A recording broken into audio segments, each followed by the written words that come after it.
Hello सम्पूर्णमा नमस्ते। अहिले चाहिँ म रोल्पा रुन्टीगढीबाट नम्बर 1 मेरो गाउँको यात्रामा छु। यो चाहिँ घोराइदेखि सुरु गरेको यात्रा, तर एकदमै बाटो अप्ठ्यारो, बाटो सानो कारणले गर्दाखेरि मैले सुरुबाट चाहिँ भिडियो बनाउन सकिनँ। अहिले चाहिँ म रोल्पाको रुन्टीगढी गाउँपालिकामा रहेको यो राम्चे बजार क्रस भइसकेपछिको यो बाटो, यो हाम्रो यात्रा तपाईँहरूसँग सँगै गर्न चाहन्छु।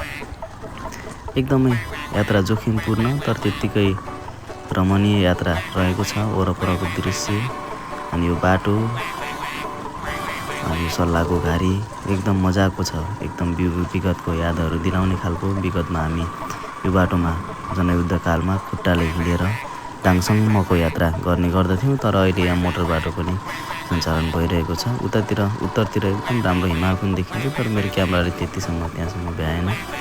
एकदमै बाटो चिसोको कारण, शीत परेको कारणले चिप्लो पनि छ, कतै कतै एकदमै चिप्लो हिलो पनि रहेको छ।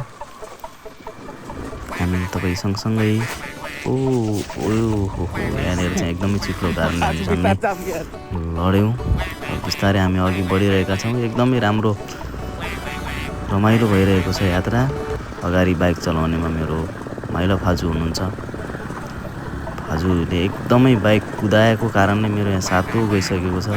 एकदमै डर लागिरहेको छ मलाई। मैले भन्न मात्रै सकिरहेको छैन उहाँलाई, तर बाइक कन्ट्रोलमा छ। बाइक सानो भएको कारणले अहिले मलाई डर लागिरहेको छ। यहाँ चाहिँ यो म चट्ट पछाडि बसेको, रेनकोट लगाएर। बाटो धुलोको कारणले गर्दा बिहेमा जाने हो नि त, होइन नयाँ लुगा लगाएर जान थालेको। अनि फेरि अब बिहेमा जाँदाखेरि त नयाँ लुगा मैले भने त फेरि गाह्रो हुन्छ। यो पनि हाम्रै फाजु हुनुहुन्छ, जेठो फाजु। यहाँ चाहिँ अर्को भाइ छ पछाडि बाइकमा, अनि बहिनी पनि छ पछाडि बसिरहेको। हामी 3टा बाइकमा मात्र 6 जनाको यात्रा तय गरेको छौँ। घोराइदेखि रोल्पासम्म एकदमै मजा आइरहेको छ। चिसो छ, हरियाली छ जताकतै। पुरानो विगतका यादहरू सम्झिँदै हामी हिँडिरहेका छौँ। पहिले हामी यही बाटो, जनयुद्धकालमा यही बाटो मकैको खाजा चपाउँदै यही बाटो हिँड्दै गर्थ्यौँ। त्यो बाटो यो बेला एकदम गोरेटो बाटो थियो। एकदमै डर लाग्थ्यो यतातिर। त्यो बेला अब देशको अवस्थै त्यस्तै थियो, चोरहरू लाग्ने, लुट्ने, त्यस्तो गर्ने। त्यही भएर एक्लै त यहाँ मान्छे कमै हिँड्दै गर्थे। तर अब यो बाटो हाम्रो रोल्पा रुन्टीगढी एरियाको लागि त्यहाँबाट चाहिँ सबभन्दा छिटो दाङ पुग्ने छोटो बाटोको कारणले गर्दाखेरि मानिसहरू यो बाटो हिँडडुल गरिराख्ने भएको कारणले गर्दाखेरि यहाँ त्यस्तो सुनसान चाहिँ नहुने, तर अनचिनारो मान्छेहरू भएको कारणले गर्दाखेरि एक्लै आफूलाई अलि अप्ठ्यारो लाग्ने गर्दथ्यो। एकदमै यो बाटो पहिलेको एकदम सानो थियो, अहिले चाहिँ एकदम राम्रो भइरहेको छ। यो एकदम हेर्न सक्नुहुन्छ तपाईँले। सुन्दर गाउँ, मजाको गाउँ छ, हरियाली छ, तर गाउँमा मान्छे एकदमै कम भइसकेको छन् अहिले पछिल्लो समय। देशको अवस्थाले गर्दा सबै विदेशिनु भएको छ। यहाँ चाहिँ पानीमा पनि हिलोवाला पानी, ला भन्ने डर। एकदमै डराइ हामी अगाडि बढिरहेको छु। म चाहिँ पछाडि बस्ने मान्छे यसै नै डर लाग्छ। यसरी बच्चा बोकेर हिँडिराख्नु भएको छ। यहाँनिर हेर्न सक्नुहुन्छ यो मजाको दृश्य मस्त रहेको छ। यो बाटोको यात्रा गर्दा मलाई विगतको यादसँगै झलझली विगतको याद सम्झिँदै यात्रा गरिरहेको छु। रमाइलो लागिरहेको छ। धेरै वर्षपछि मैले यो बाटो यात्रा गरेँ। लगभग तपाईँहरूको 15 वर्ष भयो होला म यो बाटो नै हिँडेको।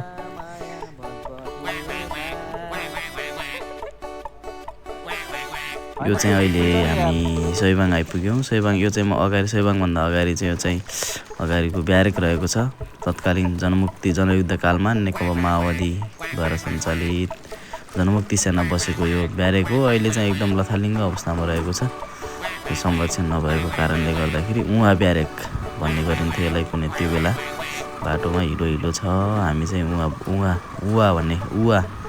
भन्छौँ हामीले। गाउँमा छौँ अहिले। अब चाहिँ यहाँबाट यो सरुद्वारी जाने बाटो पनि हो। एकदमै प्रसिद्ध धार्मिक स्थल हाम्रो सबभन्दा घोराइदेखि छोटो गन्तव्यमा पर्ने गर्दछ। होरेर बजार हुँदै यो बाटो हामी सरुद्वारी पनि पुग्ने गर्दछौँ। एकदमै छोटो, बाइकमा लगभग 2.5 घन्टामा तपाईँ मजाले पुग्न सक्नुहुन्छ घोराइबाट।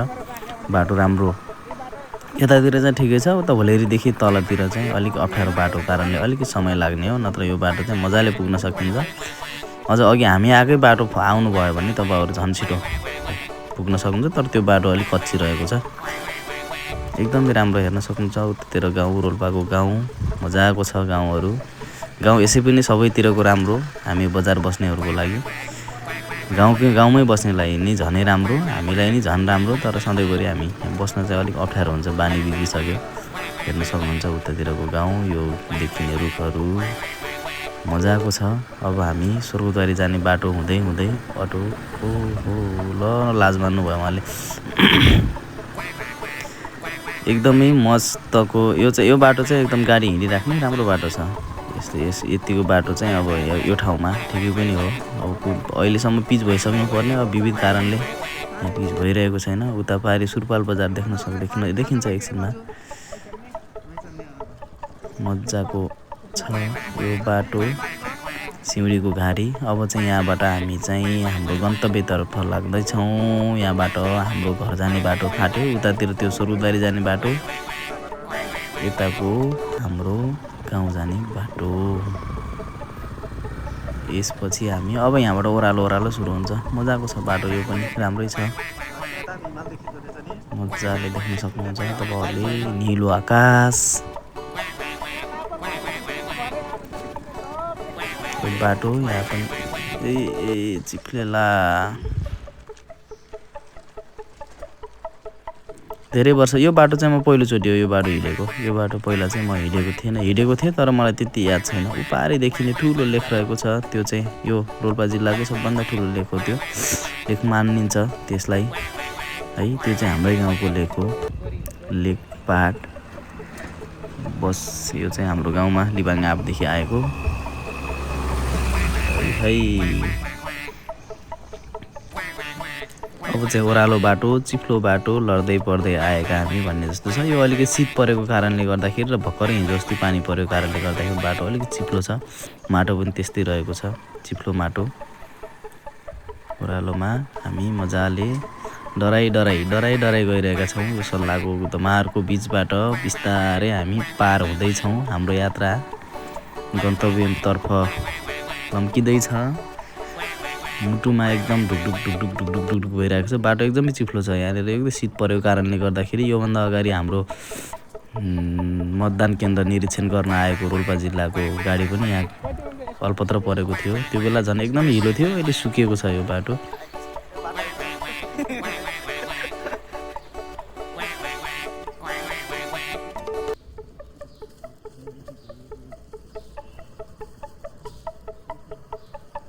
अहिले चाहिँ म यहाँ टट्ट रेनकोट मैले निकालिसकेँ। अब नजिक आइसक्यो, बाटो पनि सुक्खा छैन अहिले, हिलो मतलब धुलो उड्ने छैन, त्यही भएर म चाहिँ रेनकोट निकालेर अहिले चाहिँ हामी बसिरहेको छ। सबैले रेनकोट फालिसक्यो हामीले अहिले बाटोमा त्यति धुलो नभएको कारणले गर्दाखेरि हिलो छ। बरु हिलोमा लड्डेला कि भन्ने डर चाहिँ लागिरहेको छ। यो पहिलाको खेत हो, अहिले चाहिँ बाँझै रहेछ, मान्छेहरूले खेती गर्न छाडिसक्यो। अहिले धान पछि चाहिँ बाँझै रहेको छ। धान खेती गरेपछि यो चाहिँ हाम्रो कटेरा भन्छ हामीले चाहिँ। यो बर्खामा चाहिँ काम गर्न सजिलो होस्, खान बस्न मिलोस् भनेर बनाएको सानो छाप्रो हो यो। अबको बाटो चाहिँ एकदमै राम्रो छ, फिलिली छ, यहाँबाट चाहिँ मस्त छ। पहाडको बाटो पहाड त हुने नै भइहाल्यो, त्यही पनि बाटो चाहिँ राम्रो छ यहाँदेखि चाहिँ। अब लिमाङ आपसम्मको म चाहिँ लिमाङ आप गएको छैन, तर भनेको सुनेअनुसार चाहिँ राम्रो बाटो छ भन्ने सुनिन्छ। मलाई चाहिँ ठ्याक्कै त्यति थाहा छैन, यो पहिलोचोटि हो मेरो। धेरै वर्षपछि जाँदैछु, 15 वर्षपछि जाँदैछु म। 15 वर्षपछि गाउँ फर्किँदैछु म चाहिँ। राम 12 वर्ष वनवास बसेर फर्केको थिएँ, यो राम चाहिँ 15 वर्षपछि गाउँ फर्किँदैछ है साथी हो। राम्रो बाटो, तेस्रो बाटो छ, राम्रो छ यो बाटो चाहिँ मजाले। तर स्पिड पनि त्यत्तिकै छ, मलाई डर लागिरहेको छ, भन्न सकिरहेको छैन। मभन्दा सानो भएको भए मैले भन्थेँ होला, तर मेरो फाजु हुनुहुन्छ, फाजुलाई झप्पै भन्न पनि अलिक अप्ठ्यारो, डर लागिरहेको छ लाग्न चाहिँ। बिस्तारै गयो भने हामी पुग्छौँ। हामी अब लगभग नजिक पुगिसकेका छौँ। हामी बिहेको घरमा जान थालेको, बिहेको घरमा बिहे खानलाई। हाम्रै कान्छो बाको बिहे छ, त्यस कारणले हामी सबैजना दाङदेखि यहाँसम्म एकदमै रमाइलो गर्दै रमणीय बाटोमा मजाको यात्रामा छौँ। यो चाहिँ म हो है, यो ह्यान्डसम पछाडि हाम्रो ग्याङ। अब हाम्रो ग्याङ अगाडि बढ्दैछ। 3टा बाइकमा 6 जनाको ग्याङ रहेको छ हाम्रो। जाँदैछौँ हामी। यो चाहिँ लिबाङ आप, यो 30 बोट भन्थ्यौँ पहिला हामीले, अहिले चाहिँ लिबाङ आप। रुन्टीगढी वडा नम्बर 1 को वडा कार्यालय पनि यहीँ रहेको छ। मेरो साइल ठुल्बाको घर पनि यहीँ रहेको छ। मजाको छ यो ठाउँ लिबाङ आप। त्यो चाहिँ पुल, झुलुङ्गे पुल, यो एकदम जमानाको पुल। हामी पहिला यहाँ आएर यस्तो रमाइलो गर्थ्यौँ। हाम्रो खेत पनि थियो यहाँनिर। खेतमा बर्खामा धान रोप्न आउने। यहाँ खोला, एकदमै ठुलो खोला आउँथ्यो। अहिले चाहिँ अब त्यति ठुलो नआएको कारणले खोला नजिक पनि घरहरू राम्रो घरहरू बनेका छन्। यहाँ बस्ती पनि बसेको छ। पहिला त्यहाँ केही पनि थिएन। उतातिर त्यो मन्दिर रहेको छ, यता वडा कार्यालय। क्यामेरामा त्यति कैद हुन सकिएन। यो चाहिँ यहाँको होटेल। यो बिहे घर आइपुग्यौँ हामी फाइनल्ली साथी हो। यो चाहिँ मेरो कान्छो बाको बिहेको गेट है। गणेश पुनको बिहेको बिहे घर। यो मेरो बाजेको घर, कान्छो बाको घर। यही घरमा छ बिहे हाम्रो। हामी यहीँ बिहे खाँदैछौँ। यो चाहिँ हाम्रो चलनअनुसारको बाजेले बेहुलीले ढोकामा टिका लाएर भित्र छिर्नु पर्ने। यहाँ गीत पनि बजिरहेको छ, तर यो कपिराइटको कारणले गर्दाखेरि यहाँनिर गीत मैले म्युट गरेँ। यो चाहिँ हाम्रो चलनअनुसार तारा ओट्ने थालले चाहिँ तारालाई ओटेर हामी भित्र पस्ने गर्नु पर्दछ। यसरी हाम्रो यहाँको चलनअनुसार हामीले बेहुली भित्राउँदैछौँ। यो बेहुलालाई पनि भित्राइसक्यो। यो बाजेको खुसी।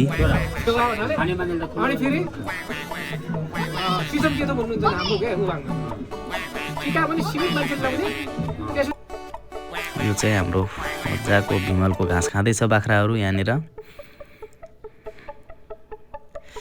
बाजेले चाहिँ आफ्नो छोरालाई टिका लगाइदिएछ। पहिला 3 कन्याले टिका लगाएपछि बाजेले टिका लगाएपछि चाहिँ यो हाम्रो टिका खुल्ने गर्दछ।